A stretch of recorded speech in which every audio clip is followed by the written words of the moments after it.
ada surat jemputan. Saya dengar daripada rakan kita yang berada di JAKIM mengatakan bahawa mereka menyusup masuk menerusi penyamaran, bukan atas jemputan. Itu version yang saya terima lah. Dan rasanya dalam kita tu bahas tentang Syiah ni sebagai ajaran sesat di Malaysia, rasanya tidak mungkin JAKIM jemput kot. Itu tak logik tu. Kemudian apa soalan? JAKIM melarang ni?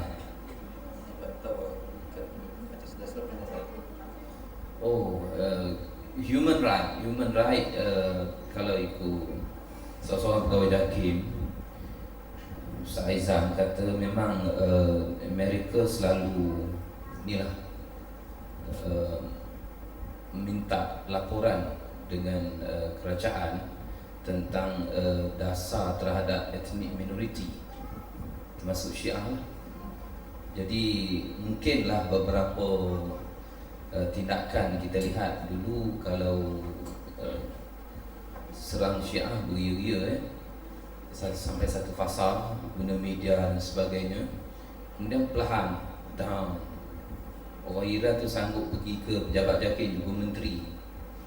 Dia pandai tu, dia makin dekat dengan kita, dia menghampiri kita guna strategi lah, diplomasi, akhirnya kendur.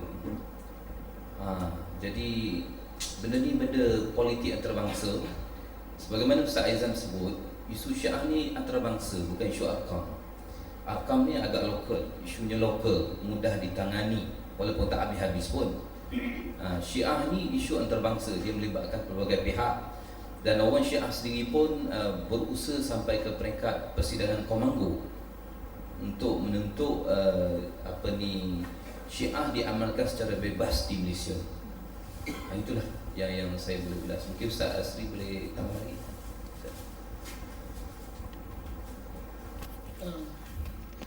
Kita kena faham juga macam Ustaz Syamsuddin sebut bahawa gerakan Syiah ini bukan gerakan tempatan. Dia telah wujud, dia adalah awal firqah sesat yang wujud dalam Islam. Jadi kita kena faham. Jadi nak menangani dia bukan yang mudah, dan dia ada negara yang membawa doktrin ini. Dan negara yang besar, dan dia dibiayai, dibayangi dan didukung oleh Amerika, oleh pihak barat. Di Rusia pun sokong Syiah, sebab Rusia memang Syiah dengan sosialis adalah bersama-sama. Ini satu benda yang kita kena faham. Jadi bukan senang, bukan Syiah ni bukan kita boleh tangkap senang-senang macam tu saja. Dia tak boleh. Dia memerlukan satu usaha yang besar untuk memberi kefahaman kepada masyarakat. Selagi ada orang Islam yang duk kata Syiah ni adik-beradik kita, khilaf dalam bab fiqh, selagi ada tokoh ulama, bahkan saya biasa dijemput dalam satu wacana bahaya Syiah, tetapi rakan panel saya yang merupakan seorang bekas mufti di sebuah negeri dalam Malaysia ini, tak nak sebut nama juga lah, dan lebih tua daripada saya segi umur dan sebagainya, forum kita wacana bahaya Syiah.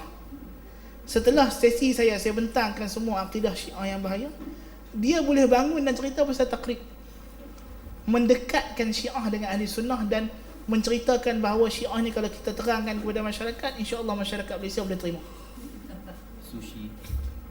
Syiah. Sushi. Masalah. Orang Sunni. Sufi dan Syiah. Separuh Sunni dan Syiah. Sushi. Ustaz Syamsuddin kata satu istilah baru tu.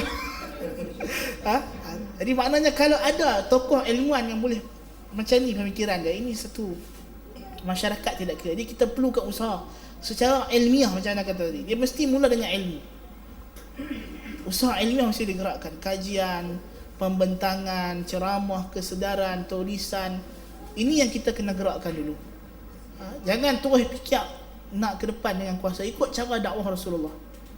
Rasulullah mula dengan bawah, bukan terus pergi dapatkan kuasa negara. Kerajaan dia ada banyak masalah yang nak bendung. Jadi kita kena faham dengan isu aman mesejnya, isu Komenggo tadi, masalah, ada beberapa masalah yang timbul. Wallahu taala.